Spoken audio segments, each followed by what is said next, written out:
اللہ پاک کے آخری نبی صلی اللہ علیہ وسلم کا فرمان عالی شان ہے، جو نماز کی پابندی کرے گا اللہ پاک 5 باتوں کے ساتھ اس کا اکرام یعنی عزت فرمائے گا۔ نمبر 1 اس سے تنگی، اور نمبر 2 قبر کا عذاب دور فرمائے گا۔ نمبر 3 اللہ پاک نامہ اعمال اس کے سیدھے ہاتھ میں دے گا۔ نمبر 4 وہ پل صراط سے بجلی کی سی تیزی سے گزر جائے گا۔ اور نمبر 5 جنت میں بغیر حساب داخل ہوگا۔ اور جو سستی کی وجہ سے نماز چھوڑے گا اللہ پاک اسے 15 سزائیں دے گا، 5 دنیا میں، 3 موت کے وقت، 3 قبر میں، اور 3 قبر سے نکلتے وقت۔ دنیا میں ملنے والی 5 سزائیں: نمبر 1 اس کی عمر سے برکت ختم کر دی جائے گی۔ نمبر 2 اس کے چہرے سے نیک بندوں کی نشانی مٹا دی جائے گی۔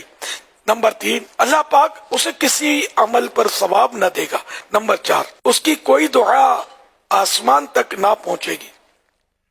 اور نمبر 5 نیک بندوں کی دعاؤں میں اس کا کوئی حصہ نہ ہوگا۔ موت کے وقت دی جانے والی 3 سزائیں: نمبر 1 وہ ذلیل ہو کر مرے گا۔ نمبر 2 بھوکا مرے گا۔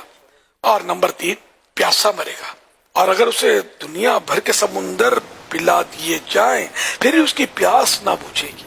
قبر میں دی جانے والی 3 سزائیں: نمبر 1 اس کی قبر کو اتنا تنگ کر دیا جائے گا کہ اس کی پسلیاں ایک دوسرے میں داخل ہو جائیں گی۔ نمبر 2 اس کی قبر میں آگ بھڑکا دی جائے گی، پھر وہ دن رات انگاروں پر الٹ پلٹ ہوتا رہے گا۔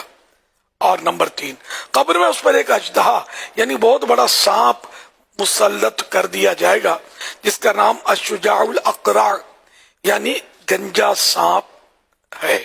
اس کی آنکھیں آگ کی ہوں گی جبکہ ناخن لوہے کے ہوں گے۔ ہر ناخن کی لمبائی 1 دن کی مسافت یعنی فاصلے تک ہوگی۔ وہ میت سے کلام یعنی بات کرتے ہوئے کہے گا، میں الشجاع الاقرع یعنی گنجا سانپ ہوں۔ اس کی آواز کڑک تار بجلی کی سی ہوگی۔ وہ کہے گا، میرے رب نے مجھے حکم دیا ہے کہ نماز فجر ضائع کرنے پر طلوع آفتاب یعنی سورج نکلنے تک مارتا رہوں، اور نماز ظہر ضائع کرنے پر عصر تک مارتا رہوں، اور نماز عصر ضائع کرنے پر مغرب تک مارتا رہوں، اور نماز مغرب ضائع کرنے پر عشاء تک مارتا رہوں، اور نماز عشاء ضائع کرنے پر فجر تک مارتا رہوں۔ جب بھی وہ اسے یعنی مردے کو مارے گا تو وہ 70 ہاتھ تک زمین میں دھس جائے گا، اور وہ نماز ترک کرنے والا قیامت تک اس عذاب میں مبتلا رہے گا۔ قیامت میں ملنے والی 3 سزائیں: نمبر 1 وہ حساب کی سختی، نمبر 2 رب قہار کی ناراضی، اور نمبر 3 جہنم میں داخلہ۔ بہرحال یہ کہ سب سے بڑا اس میں جو نقصان ہے نا نماز نہ پڑھنے میں، اللہ کی ناراضی۔ ساری سزائیں اپنی جگہ پر ہیں ویسے، لیکن اللہ کی ناراضی یہ سب سے بڑی سزا ہے۔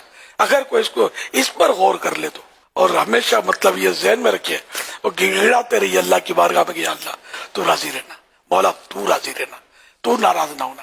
اگر رب ناراض ہوگا تو پھر بربادی مقدر ہے۔ اللہ پاک ہمیشہ کے لیے ہم سے راضی ہو جائے۔